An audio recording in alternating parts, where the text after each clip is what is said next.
Friends, this is अपना Tewatia. Welcome you on our channel discovery of physics. तो आज हम बात करते हैं एक नए चैप्टर के बारे में जिसका नाम है मैग्नेटिज्म।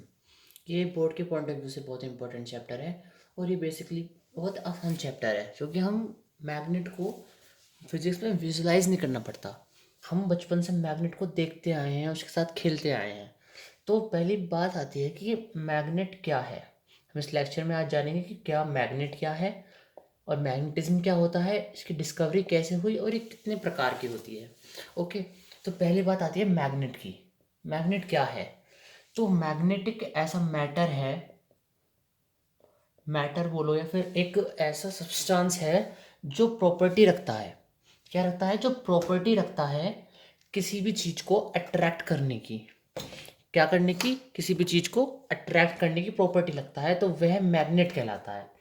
और वह प्रॉपर्टी जिसके द्वारा हम वह अट्रैक्ट करता है उसकी उस प्रॉपर्टी को बोलते हैं मैग्नेटिज्म। क्या बोलते हैं? मैग्नेटिज्म। अब बात आती है इसकी डिस्कवरी की। तो अब हम बात करते हैं इसकी डिस्कवरी की। तो इसकी डिस्कवरी हुई थी अप्रॉक्सली 6th सेंचुरी में। 6th सेंचुरी में, सॉरी राइटिंग के लिए छी छी बहुत गंदा।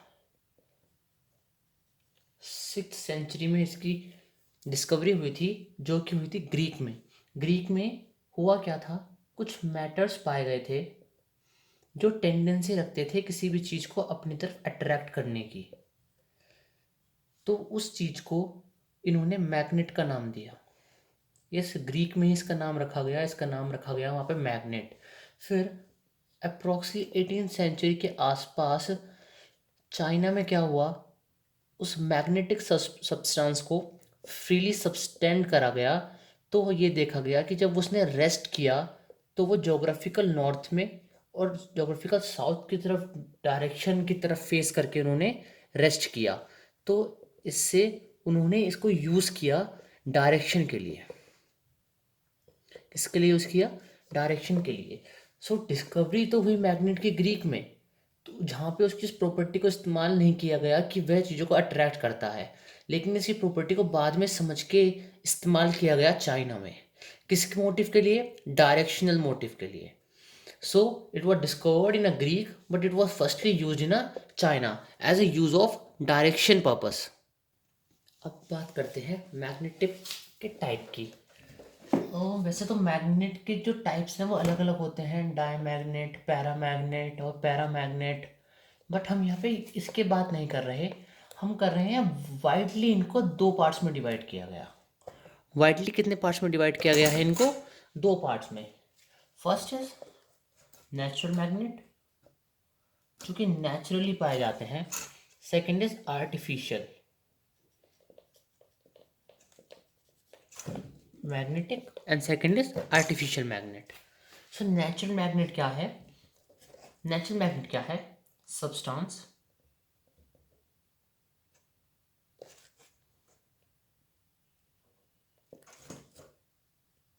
which occur naturally and have tendency to attract are called natural substance, natural magnet. But हुआ क्या, ये जो नेचुरल मैग्नेट थी, इसकी जो टेंडेंसी अट्रैक्ट करने की थी वो बहुत ही कम थी। सो इसलिए हम उसको ज़्यादा किसी तरह से इस्तेमाल नहीं कर सकते। सो हमने एक आर्टिफिशियल मैग्नेट को इन्वेंट किया जिसके पास प्रॉपर्टी तो होती है नेचुरल मैग्नेट की, बट उस आर्टिफिशियल को मैग्नेट को हम अपने अकॉर्डिंग डिज़ाइन करके उसकी मैग्नेटिज्म को बढ़ा देते हैं। क्या बढ़ा देते हैं? उसकी मैग्नेटिज्म को इंक्रीज कर देते हैं। So the substance having the property like natural magnet but its properties of attracting the substance is increased is known as artificial magnet, is known as artificial magnet.